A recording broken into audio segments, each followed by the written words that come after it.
गोपाल राधारमण हरे जय गोविंद जय गोविंद जय गोविंद जय गोपाल जय गोविंद जय गोपाल जय गोविंद जय गोविंद जय गोविंद जय गोविंद जय जय श्री राधे। 30 सेकंड के लिए हाथ यहीं ऊपर रखिए, ये भावना लेकर के कि हमें जो प्रवचन सुनने को मिल रहा है इसका एक एक शब्द हम कानों से सुन करके हृदय में बिठाने के काबिल हो सके। हे परमेश्वर, इन शब्दों को हम ब्रह्म वाक्य समझ करके, ईश्वर वाक्य समझ करके पालन करने में समर्थ हो। इसी के साथ हम लोग नाम लेंगे। जय गोविंद जय गोविंद जय गोविंद जय गोविंद जय गोविंद जय गोविंद जय गोविंद जय गोविंद जय गोविंद जय गोविंद जय गोविंद जय गोविंद जय गोविंद जय गोविंद जय गोविंद जय गोविंद जय गोविंद बोले बांके बिहारी धाम की, शिववर्धन धाम की, पूज्य श्री सद्गुरुदेव भगवान की जय जय श्री राधे। सारी गतिविधियां रोक करके एकांत भाव से, शांत भाव से अब श्रवण कीजिए पूज्य श्री महाराज की पावन मंगलमय वाणी। जय श्री राधे।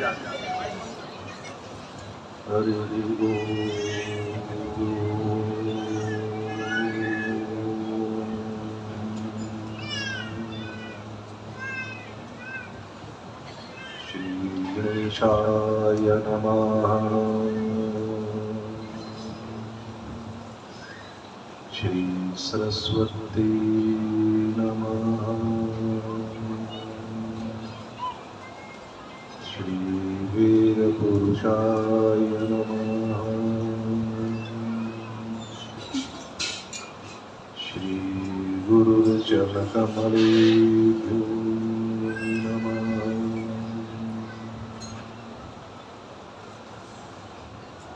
वंशी विभूषितकरा नवनीरदाभा पीताम्बरा गोविन्दनाथरोष्टम् पूर्णेन्दुसुन्दरमुखादरविन्दनेत्रा कृष्णात् परं किमपि तत्त्वं न जाने। नमोऽस्तु अनन्ताय सहस्रमूर्ते सहस्रपादाक्षशिरोरुबाहवे सहस्रनाम्ने भूषाय शाश्वते सहस्रकोटियुगधारिणे वर्वापीडं नटवरवपु कर्ण्यो कर्णिकारं विप्रवासकनककपिशं वैजयन्तीं च मालां रदहरामवेणुरसुदया पूर्यगोपवृन्दे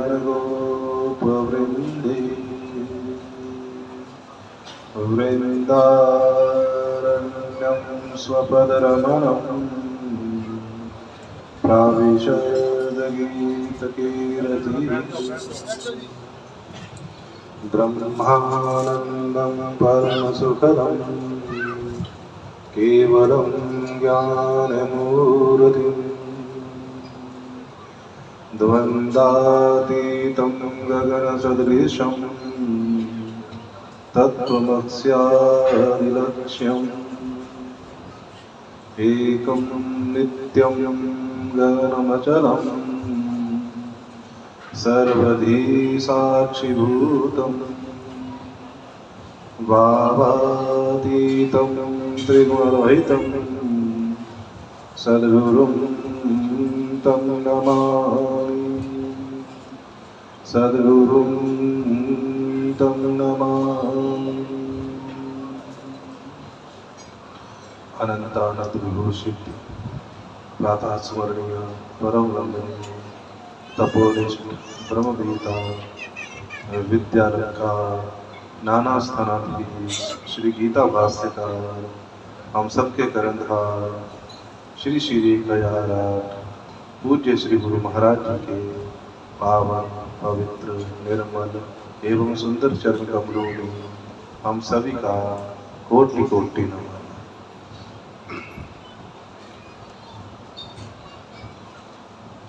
पूज्य श्री गुरु महाराज जी की कृपा से उनके आशीर्वाद से हम सभी ने जो अनेकों वर्षों से परंपरा चल रही थी श्रीमद् भागवत पुराण सप्ताह यज्ञ की, उसको कल हमने बड़ी श्रद्धा के साथ, बड़े विश्वास के साथ, बड़ी भावना के साथ पूर्ण किया है।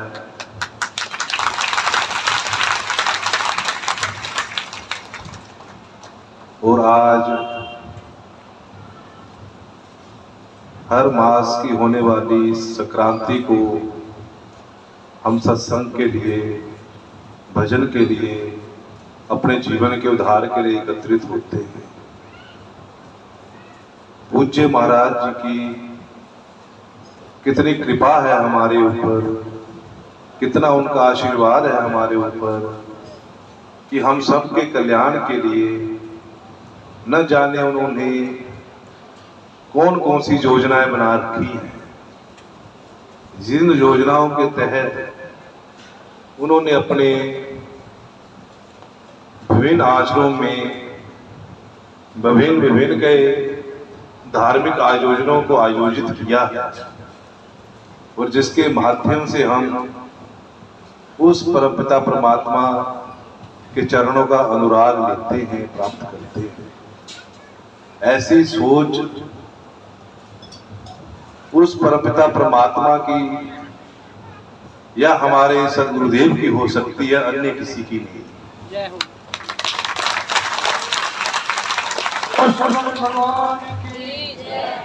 बाकी हम सब तो सांसारिक मानव हैं, संसार में आए हुए हैं और संसारिक धंधों में उलझे हुए हैं। हमारी सोच तो खाना पीना, कमाना, कुछ इकट्ठा कर जाना, यहीं तक सीमित रहती है। पर धन्य है हम कि हमें उस परमात्मा ने ऐसे सद्गुरुदेव दिए हैं जिनकी सोच हमें इस लोक तक की नहीं, परलोक तक की भी रखते हैं और वहां तक भी ले जाने का प्रयत्न करते हैं। मैंने तो कल भी ये बात कही थी कि ऐसे सद्गुरुदेव का मिलना बड़ा कठिन है, बहुत कठिन है। यह तो उस परमपिता परमात्मा की हमारे ऊपर विशेष कृपा हुई है कि हमें इस भव सागर से पार लगाने के लिए हम अपने इस शरीर से कुछ करें चाहे ना करें, पर यदि हम उनकी शरण में आ गए, पूज्य श्री गुरु महाराज जी का हाथ हमारे सर के ऊपर आ गया, तो मान लो कि हम भव सागर से पार हो, हमारा मोक्ष हो।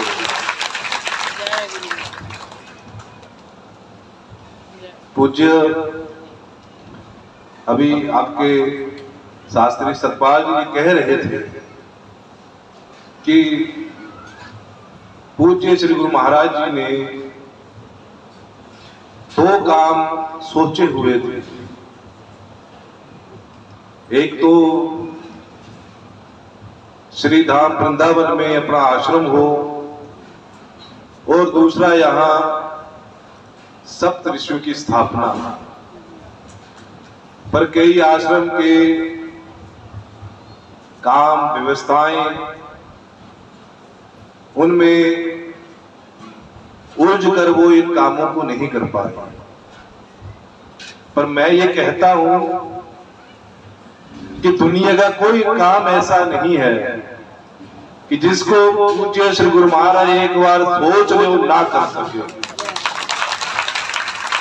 भगवान की जिस काम को एक बार उन्होंने सोच लिया कि मैंने ये काम करना है, वो काम वो कर कर ही श्वास लेते हैं।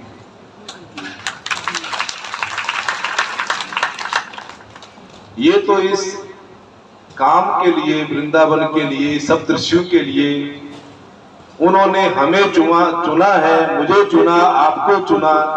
इस काम का उन्होंने श्रेय हमें देना था, इसलिए उन्होंने इनके बात के ऊपर कोई चिंता नहीं किया है, कोई सोचा नहीं है। सोचा तो इतना सोचा कि मैं सोच रखता हूं और ये करे या ना करे वो मैं खुद बैठकर देखूंगा।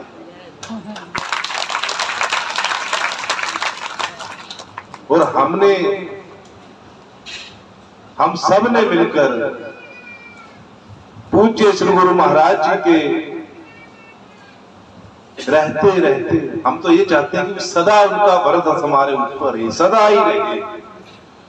जब तक मेरा जीवन है तब तक पूज्य श्री गुरु महाराज जी की श्वासें ऐसी चलती रही।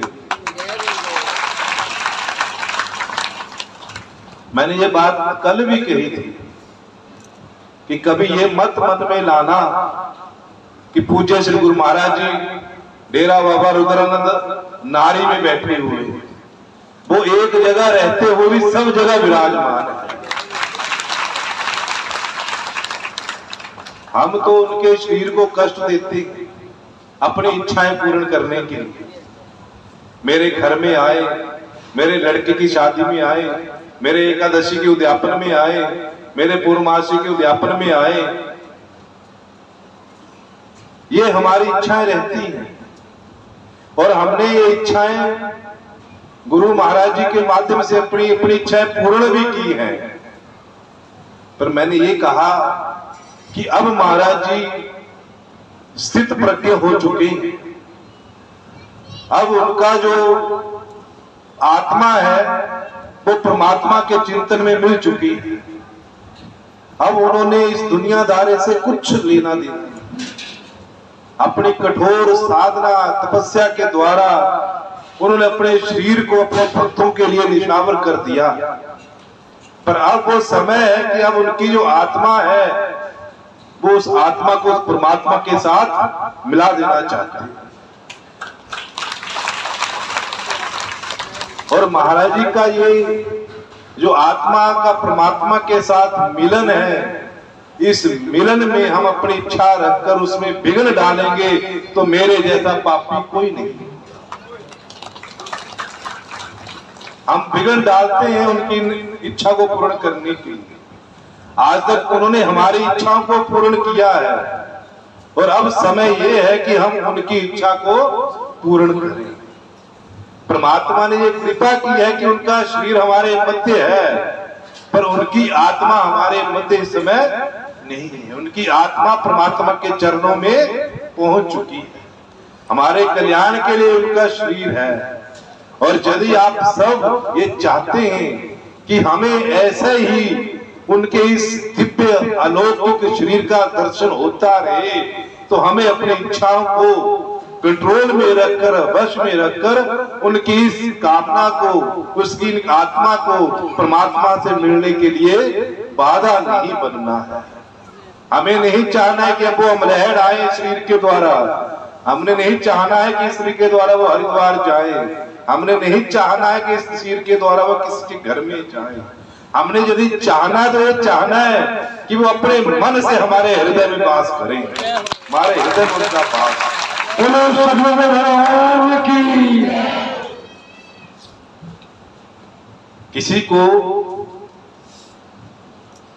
किसी को रास्ते में चलते हुए कोई एक अनमोल हीरा मिल जाए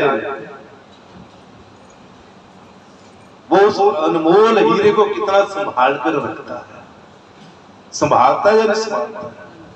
बड़ी उसको संभाल कर वस्त्र में लपेट कर ट्रंक में बंद कर उसको हवा भी नहीं लगने देता, किसी को पता भी ना लगे कि ये मेरे पास अनमोल हीरा है। पूज्य सदगुरुदेव जी का ये शरीर उसी तरह हमारे लिए एक अनमोल हीरा है। इसको अब हमने संभालना है, ये हमारे हाथों से जा ना पाए। यदि हमारे हाथों से ये अनमोल हीरा निकल गया तो हम किसी काम के नहीं रह जाएंगे, किसी काम के नहीं रह जाएंगे, हम रिक्त हो जाएंगे, खाली हो जाएंगे हम। इसलिए इस अनमोल हीरे को हम सब ने बड़ी ही सावधानी के साथ संभाल कर समेट कर रखना है। इस अनमोल शरीर को कोई कष्ट ना हो, कोई दुख ना हो, कोई पीड़ा ना हो। ये शरीर हमेशा हमेशा हमारे मध्य ऐसे रहे और हमें इस अलौकिक अनमोल हीरे का ऐसे दर्शन होता रहे।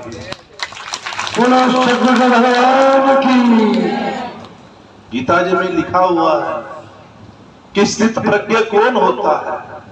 प्रजहाति यदा कामा सर्वान पार्थ मनोगता आत्मन्येवात्मना तुष्ट स्थित प्रज्ञ सदा चुच्यते। राधे राधे महाराज की जय।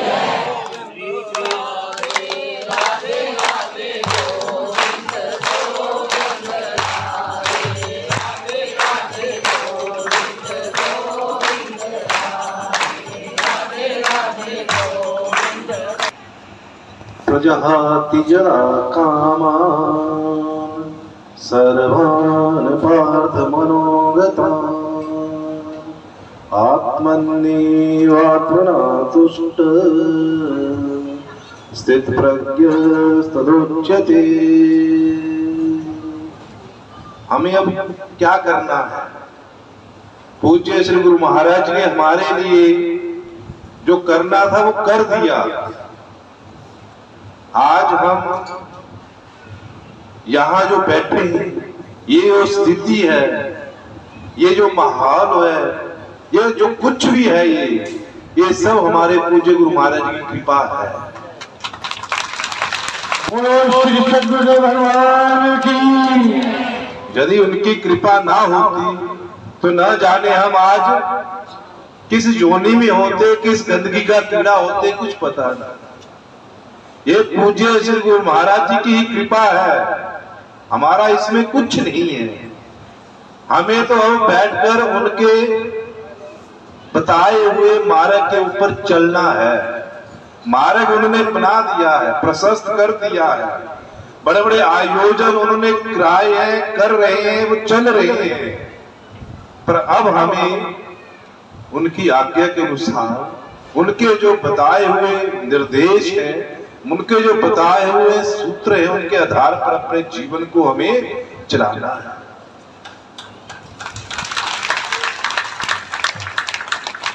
हमारे जीवन में हम सांसारिक हैं और सांसारिक होने के कारण हमारे जीवन में अनेक प्रकार की इच्छाएं होती हैं, कामनाएं होती हैं।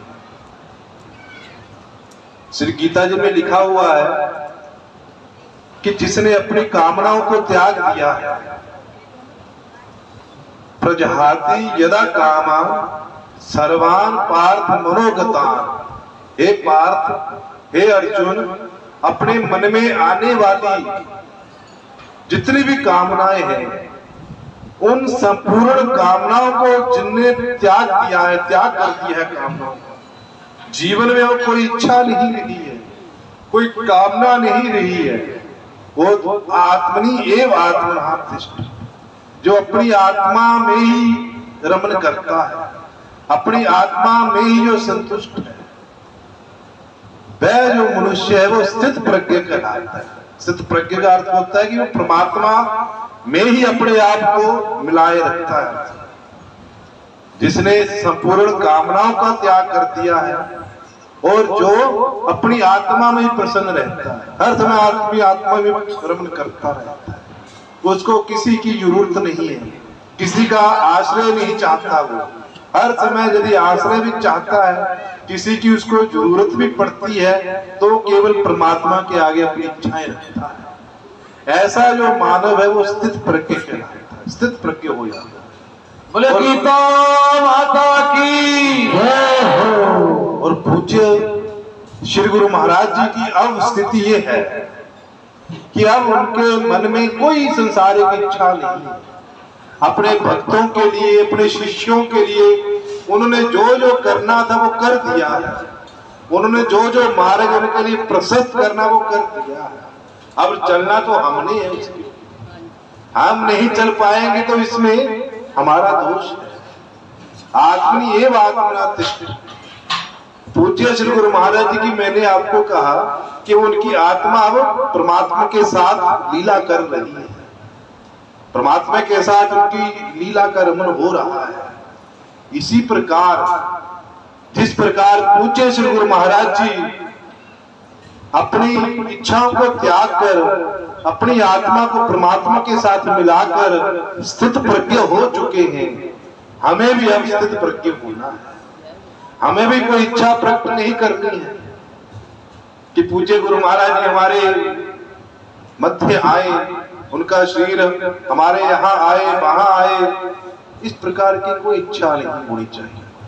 मन में यदि कोई इच्छा तो बस एक इच्छा हो कि मन इतना निर्मल हो जाए, मन इतना स्वच्छ हो जाए कि स्वयं श्री गुरु महाराज जी का जो शरीर है वो हमारे हृदय में आकर वास करने लग जाए। और जब भी मैं आंखें बंद करूं, जब भी मैं निद्रावस्था में जाऊं, तो आंखें बंद करने के बाद मुझे अपने अपने ही हृदय में पूज्य श्री गुरु महाराज जी की झांकी नजर आए। बोले श्री सद्गुरुदेव भगवान की जय हो। इस अनमोल रतन को हमने अपनी इच्छाओं के बलबूते पर आकर गुवाना नहीं, इसको हमने संभाल कर रखना, बड़ा संभाल कर रखना। तो पूज्य श्री गुरु महाराज जी का आशीर्वाद, उनकी कृपा यदि आप चाहते हैं कि ऐसे उनकी कृपा हमारे ऊपर बरसती रहे और ऐसे ही हम दिव्य से दिव्य आयोजन करते रहे, ऐसे हम आनंद लेते रहे, तो हमें अपनी इच्छाओं को कंट्रोल में कर कर उनकी लंबी आयु के लिए प्रार्थना कर कर हमें अपने भजन पूजा पाठ के लिए लग जाना है। पूजा पाठ के लिए लगकर और पूज्य श्री गुरु महाराज जी की लंबी आयु के लिए हमें कामना करनी है, और कोई कामना नहीं करनी। श्रीमद् भागवत पुराण में लिखा हुआ है कि अकाम सर्व कामो वा मोक्ष काम उदारणी तीव्रेण भक्ति योगेन जयेत पुरुषम परम। कि यदि मुझे, वैसे तो मुझे कोई भी काम करना है, साधना करनी है, भजन करना है, तो निष्काम होकर करना है, कामना को त्याग कर करना है। मैं 1 घंटा माला फेरता हूँ, मैंने 3 घंटे श्रीमद् भागवत पुराण की कथा श्रवण की, और मैंने कोई इच्छा प्रकट कर ली, कोई मन में इच्छा आ गई, तो उस इच्छा को मैंने नहीं आने देना। निष्काम होना, निष्काम होकर बैठना है परमात्मा के आगे, कोई इच्छा नहीं। पर फिर भी यदि हम ये चाहते हैं कि मेरी कोई इच्छा है, कोई कामना है, तो वो भी कहते परमात्मा के आगे ही करनी है। संसारिक मानवों के आगे कोई कामना, कोई इच्छा नहीं करनी। इच्छा से करो कि मुझे इस संसार से मोक्ष मिल जाए, मुझे मुक्ति मिल जाए। बुद्धिमान जो पुरुष है वो चाहे सकाम भाव से करे, चाहे निष्काम भाव से करे, चाहे मोक्ष की इच्छा से करे, तीव्र भक्ति योगेन ययेत पुरुषम परम। उसको तीव्र भक्ति योग के द्वारा उसी परम पुरुष की आराधना करनी है, उसकी आराधना, उसी की शरण में मुझे जाना है, उसी का मुझे आश्रय लेना है। कहने का भाव ये है कि मुझे जैसे भी हो मुझे भजन करना है, मुझे भजन नहीं छोड़ना, भजन कभी नहीं त्यागना, परमात्मा की कथा का श्रवण करना है, परमात्मा की लीलाओं का, परमात्मा के गुणों का गुणगान करना है, उनकी लीलाओं को सुनना है। ये जो मुझे मानव देह मिला हुआ है, ये इसीलिए मिला हुआ है कि मैं इस देह के द्वारा परमात्मा का भजन करूं। पूज्य श्री गुरु महाराज जी अपनी वाणी से कहते थे कि मान लो कि मैंने भजन नहीं किया, मैंने परमात्मा का भजन नहीं किया, भजन छोड़ दिया, तो भजन छोड़ने के बाद मुझे ऐसा कौन सा काम है दूसरा जिस काम को करने के बाद मुझे परमात्मा की प्राप्ति हुई। बोलिए सदगुरुदेव भगवान की जय हो। भजन छोड़ देने के बाद फिर और काम कौन सा रह गया मुझे? ये खाना पीना, उठना चलना, व्यवहार करना, कमाना, जमीन जायदादें खरीदना, मकान बनाना, गाड़ियां खरीदना, ये सांसारिक काम नहीं, ये काम नहीं। ये तो मुझे यदि परमात्मा ने शरीर दिया है तो शरीर के साथ साथ ये वस्तुएं भी मुझे प्राप्त होंगी। संसार में कोई भी ऐसा मानव नहीं है जो रात को भूखा सोता हो, कोई भी प्राणी ऐसा नहीं जो रात को भूखा सोता हो, और हर प्राणी को परमात्मा भोजन देता है, कोई भूखा नहीं रहता है। पर यदि मैंने भजन छोड़ दिए तो भजन छोड़ने के बाद फिर क्या काम रह गया मेरे लिए? फिर तो कोई दूसरा काम नहीं, ये संसारिक काम नहीं, ये मुझे उस परमात्मा से नहीं मिला सकते, उस परम पिता परमात्मा के चरणों का अनुराग नहीं दिला सकते। ये सांसारिक काम है, इन सांसारिक कामों को मैंने करना है, छोड़ना नहीं है। जो मेरे कर्तव्य कर्म है, माता पिता का संतान के प्रति, संतान का माता पिता के प्रति जो जो कर्तव्य हैं, वो सब कर्तव्य कर्म मुझे करने हैं, उनको नहीं त्यागना है। मैं इस संसार में हर किसी का कुछ ना कुछ बनकर आया, किसी का पिता बनकर आया हूँ, किसी का पुत्र बनकर आया हूँ, किसी की पत्नी बनकर, किसी का भाई बनकर, किसी का मित्र बनकर, कुछ ना कुछ बनकर आया। पर ये जो संबंध है ये इसी लोक तक के हैं, परलोक तक मेरा कोई नहीं है उसके। पूज्य श्री गुरु महाराज जी कहते हैं कि परलोक में मेरा साथ देने वाला कोई भी नहीं, सब यहाँ के हैं, यहाँ ही तक है सारा व्यवहार।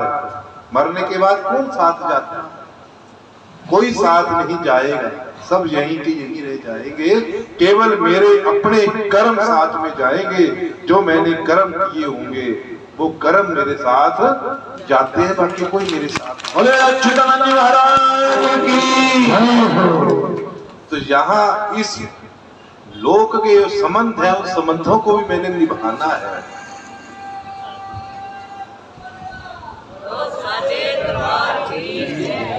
इस लोक के संबंधों को मैंने त्यागना नहीं है। त्यागना है, यदि कोई संबंध त्यागना पड़े तो उस संबंध को त्यागना है जो संबंध मुझे परमात्मा का भजन नहीं करने देता, जो मुझे भजन करने से रोके, उसको त्याग दो। मीरा ने सबको त्याग दिया, पतिदेव को त्याग दिया, सास ससुर को त्याग दिया, जो जो उसको भजन करने से मना करते सबका त्याग उसने कर दिया। विभीषण ने अपने भाई रावण को त्याग दिया जो भजन नहीं करने देता। जो भी प्रहलाद ने अपने पिता को त्याग दिया, जो भजन में बाधा है उसको त्याग दो, पर भजन नहीं छूटना चाहिए। मेरा भजन छूट गया तो मान लो मैंने दुनिया में कुछ भी नहीं किया, भजन नहीं छूटना। श्रीमद् भागवत पुराण में एक श्लोक है, वो कहते हैं कि जो भजन नहीं ना करते और इस संसार में ऐसे आवागमन में फंसे हुए हैं, आवाजाही में लगे हुए हैं, उनको 4 प्रकार की उपमा दी गई है। 4 प्रकार की उनको उपमा दी गई है, वो जो आवागमन में फंसे हुए हैं। स्वविट्वराहोष्ट्र खरी संसुता पुरुषः पशु न यत्कर्ण पथोपेतु यातु नाम गदाग्रजा। जो परमात्मा की कथा का श्रवण नहीं करते, जो उस परमात्मा का भजन नहीं करते, और खाने पीने में लगे हुए हैं, आवाजाही में लगे हुए हैं, संसार में, संसार की चकाचौंध में फंसे हुए हैं, संसार के विषय भोगों को भोग रहे हैं, उनकी कहते पशु प्रशंसा करते हैं, जीव जंतु उनकी प्रशंसा करते हैं। और कैसी प्रशंसा करते हैं? कौन कौन उनकी प्रशंसा करता है? पहला लिखा उन्हें स्व, स्व माने श्वान, श्वान माने कुत्ता उनकी प्रशंसा कर रहा है। क्या प्रशंसा कर रहा है उनकी? किनकी प्रशंसा? जो भजन नहीं करते, जो संसार में फंसे हुए हैं, उनकी कुत्ता प्रशंसा कर रहा है। और कह रहा है कुत्ता, कहता कि ये शरीर से सो मानव लगता है, पर इसकी जो आदतें हैं वो हमारी जैसी हैं। जिस प्रकार कुत्ता कहता कि हम संसार के विषय भोगों को भोगते रहते हैं, विषयों में रत रहते हैं, और छोटी छोटी बातों के लिए आपस में कुत्ते लड़ते रहते हैं। कोई बात हो जाए तो आपस में झगड़ा हो जाता है। एक कुत्ता एक हड्डी लेकर जा रहा है तो दूसरा उसके पीछे दौड़ पड़ता है। तो कुत्ता संसार के इन मानवों को देखकर कहता है ये सब आदतें ही इस मानव में भी है। शरीर भले ही इसका मानव का है, परंतु आदतें हमारी ही हैं। विषयों को भोग रहे हैं, विषय में रत हैं, छोटी छोटी बातों पर आपस में लड़ रहे हैं, झगड़ा कर रहे हैं और न जाने क्या क्या कर रहे हैं। तो कुत्ता कहता है ये हमारे खानदान का है, ये हमारे खानदान से इसका मिलता जुलता है सारा। ये कुत्ता प्रशंसा करता है जो भजन नहीं करते। फिर कहते पिट बराहा, ग्राम शूकर, सुअर होता ना सुअर, उसका काम ही यही है कि जहां कहां से मिल जाए भर हजम कर लेना, खा लेना। उसका कभी पेट नहीं भरता सुअर का। वो ये नहीं देखता कि अच्छा या बुरा है, ये गंदगी पड़ी हुई, इसको गंदगी को नहीं खाना है। उसी प्रकार हम मान के प्राणी जब ऐसा करते हैं, जहां कहां से मिला खा लिया, चोरी से ढमोरी से इकट्ठा कर लिया। इतनी हमारी तृष्णा है, कामनाएं भरती नहीं, पेट भरता ही नहीं। तो वो जो शूकर है वो कहता है हमारी ही जात का है, ये भी हमारी तरह जहां कहां से मिल गया खा लिया। चोरी करनी पड़ी, कुछ डाका डालना पड़ा, कुछ करना पड़ा तो कर लिया, खा लिया। कहते हमारी तरह ही है। तो वो शूकर भी हमारी प्रशंसा कर रहा है कि लगता तो मानव है, पर इसके काम ऐसे हैं कि हमारे खानदान का लगता है। और तीसरा ऊंट प्रशंसा कर रहा है जो भजन नहीं करता। किसी को रास्ते में जा रहा है, रास्ते में कोई मंदिर आ गया, कोई संत आ गए, कोई ब्राह्मण देवता आ गए, उसको कोई मतलब ही नहीं है, बस गर्दन ऊंची कर चला हुआ है, अपने मद में मस्त है। किसी को अपने पद का मद है, किसी को विद्वता का मद है, किसी को पैसे का मद है, किसी को मैं बहुत बड़ा हूँ, ऊंचे कुल का, इस प्रकार का मद है। मैं उस ऊंचे पद पर हूँ, संत जा रहे हैं, ब्राह्मण जा रहे हैं, मैं प्रणाम करूं इसको, तो गर्दन ऊंची कर जा रहा है। तो ऊंट कहता है ये भी जैसे ही हम ऊंची गर्दन कर चलते हैं ना, ये भी लगता हमारी जात का है, ये ऊंची गर्दन कर चला हुआ है, बस कोई मतलब नहीं किसी से।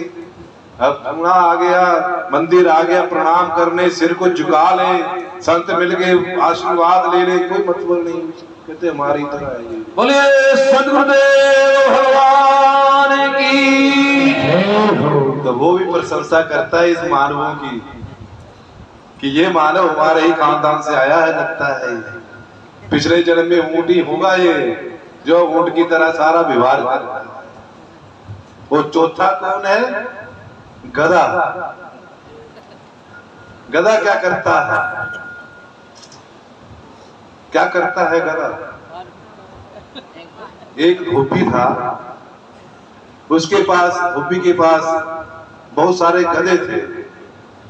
वो गधों के ऊपर रोज कपड़े, उनकी पीठ पर कपड़े लादकर नदी किनारे जाता और कपड़े धोता, सुखाता और शाम को गधे के पीठ के ऊपर कपड़े लादकर घर आ जाता। तो एक बार वो गधे लेकर नदी में गया कपड़े धोने के लिए, तो सब गधों को उसने बांध दिया, सबकी रस्सी थी बांध दिया सब गधों को। परंतु उनमें से एक गधे की रस्सी वो घर भूल आया। उस गधे की रस्सी नहीं थी, घर भूल आया वो धोबी। अब उस गधे को कैसे बांधेगा वो? अब चिंतित हो रहा है कि इस गधे को कैसे बांधूं मैं। चिंता कर रहा है, सोच रहा है, गधे के पास खड़ा है, बाकी सारे गधे बांध दिए पर वो नहीं, रस्सी नहीं है उसके पास। उधर से एक संत जा रहे थे, संतों ने कुछ देखा कि धोबी बड़ा चिंतित है, पूछा जाकर क्या बात क्या कारण है। तो धोबी कहने लगा, महाराज जी मैं बाकी गधे तो सारे बांध दिए, इस गधे की रस्सी घर भूला है, इसको कैसे बांधना? अब आप बताओ उसको कैसे बांधेंगे?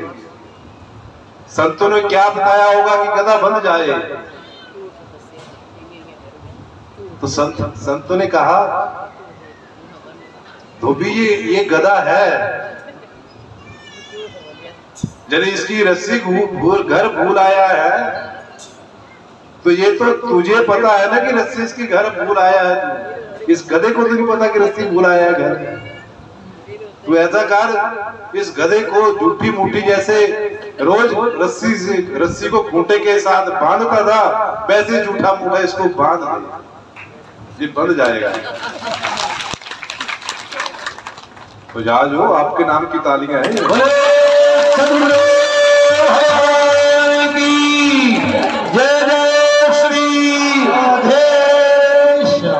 आपको पता कि बात हमारे ऊपर ही आएगी, तालियां क्यों जाने? जान गए आपने बात। तो संत ने क्या कहा कि इसकी रस्सी घर भूल आया तो तुझे पता, गधे को थोड़ा नहीं पता है।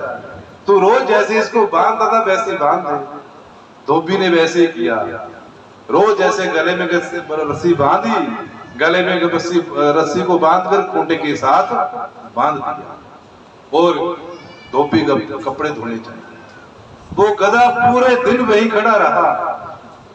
वो बंधा था, वो बंधा नहीं था, पर उसने समझ लिया कि मैं बंधा हुआ हूँ और पूरे दिन वहीं खड़ा रहा, बोल हिला।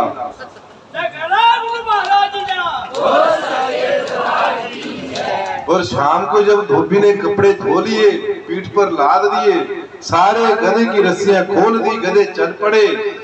अब वो गधा ना चले। धोबी डंडा मारे, कुछ करे, वो हिले ही ना वहां से। तो उसने सोचा, वो संत आए थे, कोई मंत्र मार कर चले गए कि गधा नहीं हिल रहा है, चल नहीं रहा। संतों ने कोई मंत्र मार दिया। सुहागेवश वो संत भी शाम को आ गए, अपना जंगल के भजन पूजा पाठ के लिए गए होंगे। शाम को वो भी अपनी पूजा पूर्ण करके आ गए तो फिर धोबी फिर चिंतित हो रहा है। संतों ने पूछा क्या हुआ? कहते महाराज जी कौन सा मंत्र मारा, गधा जा ही नहीं रहा है, अब गधा हिल नहीं रहा अपनी जगह से। तो संतों ने कहा मैंने तो कोई मंत्र नहीं मारा, पर क्या तुमने सुबह गधे को बांधा था? कहते मैंने तो नहीं बांधा।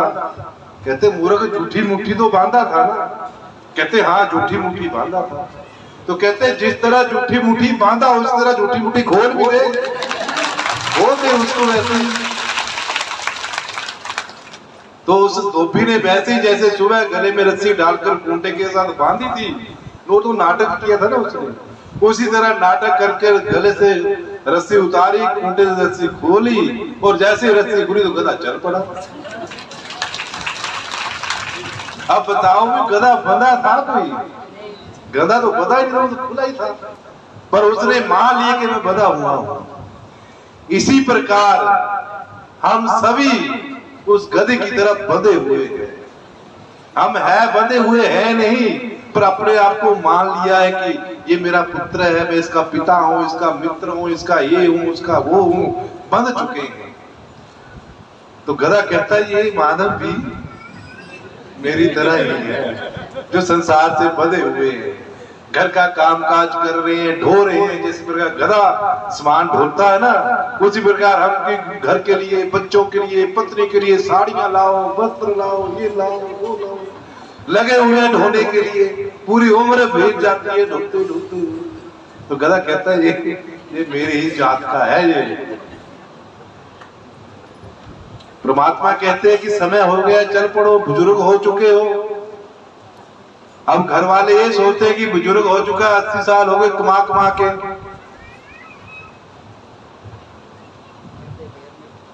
घर में पोता पोती की शादी है, अब ये बुजुर्ग है, पोता पोती की शादी में विघ्न डाल जाए, पहले इसका राम राम हो जाए फिर शादी करें। बुजुर्ग बोलता है कि मैं सोचता हूं कि पोता पोती की शादी देखकर मेरी राम राम हो। ये संसार की विडंबना है।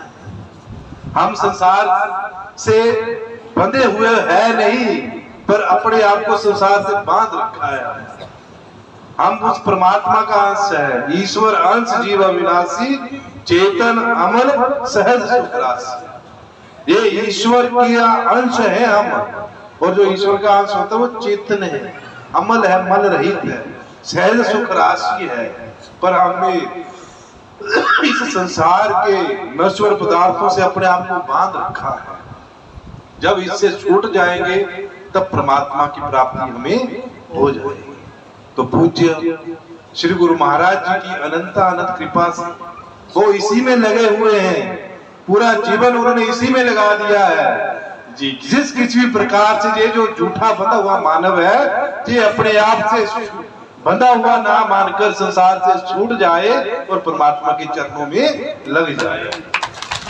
सद्गुरुदेव भगवान की। ये पूज्य श्री गुरु महाराज जी ने इतने बड़े बड़े आयोजन किए हैं। आचार्य श्री सुरेंद्र जी बता रहे थे 2000 में विश्व आत्मा नारायणीय यज्ञ, उस समय मैं भी छोटा सा था। भगवान की। मुझे भी आश्रम में आए 2 या 3 साल हुए थे। मैंने भी उस यज्ञ का आनंद लिया था। नैना देवी में मैं पढ़ता था, तो नैना देवी में शास्त्री करता था उस समय। तो वहां के अध्यापक भी उस आश्रम में आए उस दृश्यों को देखने के लिए। जब उन्होंने 1 रात 2 रात आश्रम में रुके और आश्रम में रुककर उन्होंने दृश्य देखा उस विश्व आत्मा नारायणी का, तो उन्होंने ये स्वयं अपने मुखार में से कहा कि यहाँ तो ये लग रहा है कि साक्षात वैकुंठ लोग उतरा है। बोले श्री धाम की, सद्गुरुदेव भगवान की, यज्ञनारायण भगवान की। और उसके बाद शिव शक्ति नारायणी यज्ञ आपके यहाँ इस अमलहड़ में हुआ। बड़े बड़े यज्ञ महाराज ने किए अपने जीवन में, इसीलिए किए कि उस यज्ञों में जिस किसी ने भी जो कुछ भी सेवा की है, कथा श्रवण की सेवा की है, भोजन बनाने की सेवा की है, भोजन बरताने की सेवा की है, जल पिलाने की सेवा की है, झाड़ू पोछा लगाने की सेवा की है, जो भी सेवा की है, उस सेवा के माध्यम से वो इस भव सागर से पार होकर परमात्मा से मिल जाए।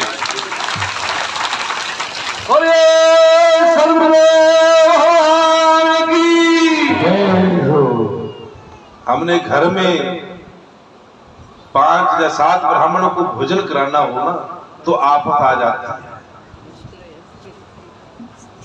क्या योजना रही होगी पूज्य श्री गुरु महाराज जी की, कि जिन जिन योजनाओं के तहत 1008 पूर्व श्रीमद् भागवत पुराण का पारायण और 3100 ब्राह्मणों के द्वारा जब रुद्राष्टध्यायी का पाठ, दुर्गा सप्तशती का पाठ, अन्नपूर्णा का पाठ, न जाने क्या क्या पाठ हुए इन आयोजनों में, तो ये सब हमारे कल्याण के लिए हुए। इन सब को सुनने से, देखने से, सेवा करने से जो मुझे फल मिलता है, उस फल की जो परिधि है वो परिधि नहीं नापी जा सकती। उस फल का जो हमें परमात्मा के चरणों में अनुराग मिलेगा, वो अनुराग अनमोल है। तो महाराज जी के ये आयोजन, ये धार्मिक आयोजन ऐसे ही निरंतर लगातार चलते रहे और आयोजनों का हम आनंद लेते रहे। ये सोचकर, ये विचार कर हमें उस परम पिता परमात्मा से प्रार्थना करनी है कि पूज्य श्री गुरु महाराज जी का भी आशीर्वाद, उनका वरद हस्त ऐसे ही हमेशा हमेशा हमारे सिर के ऊपर रहे और हम इन दिव्य आयोजनों को, इन सेवाओं को निरंतर करते रहे। बोलिए श्री सद्गुरुदेव भगवान की जय। आपके इस 8 दिवसीय आयोजन में भी जिन्होंने जो सेवाएं की है, किसने जल की सेवा, किसने भोजन की सेवा, मैं सब देख रहा था। कौन कौन किस किस भाव से, किस किस श्रद्धा सेवा कर रहा। आप सब लोगों में पूज्य श्री गुरु महाराज जी ने अगाध श्रद्धा भरी हुई सेवा की, अगाध श्रद्धा। उस श्रद्धा को खत्म नहीं किया जा सकता। अब आप चाहे भी ना कि हम उस श्रद्धा को खत्म कर दे तो भी वो खत्म नहीं हो सकता। न चाहते हुए भी आपने जो सेवा यहाँ की है, उन सेवाओं का फल आपके लिए पूज्य श्री गुरु महाराज जी का अनमोल आशीर्वाद, उनकी अनमोल कृपा, मैं उस पूज्य परम पिता परमात्मा से कृपा प्रार्थना करूंगा कि पूज्य गुरु महाराज जी का आशीर्वाद आप सबको ऐसे मिलता रहे, उनकी कृपा ऐसी प्राप्त होती रही और आप उनकी कृपा प्राप्त कर उनका आशीर्वाद लेकर अपने इस देह को धन्य धन्य करते रहे और उस परम पिता परमात्मा के चरणों का अनुराग लेते रहे। तो एक बार फिर आप सभी की ओर से आपके पूज्य श्री गुरु महाराज जी के पावन, पवित्र, निर्मल एवं सुंदर चरण कमलों में कोटि कोटि नमन, कोटि कोटि नमन। ओम ओम ओम। बोलो श्री सद्गुरुदेव भगवान की जय। अभी खड़े नहीं होना।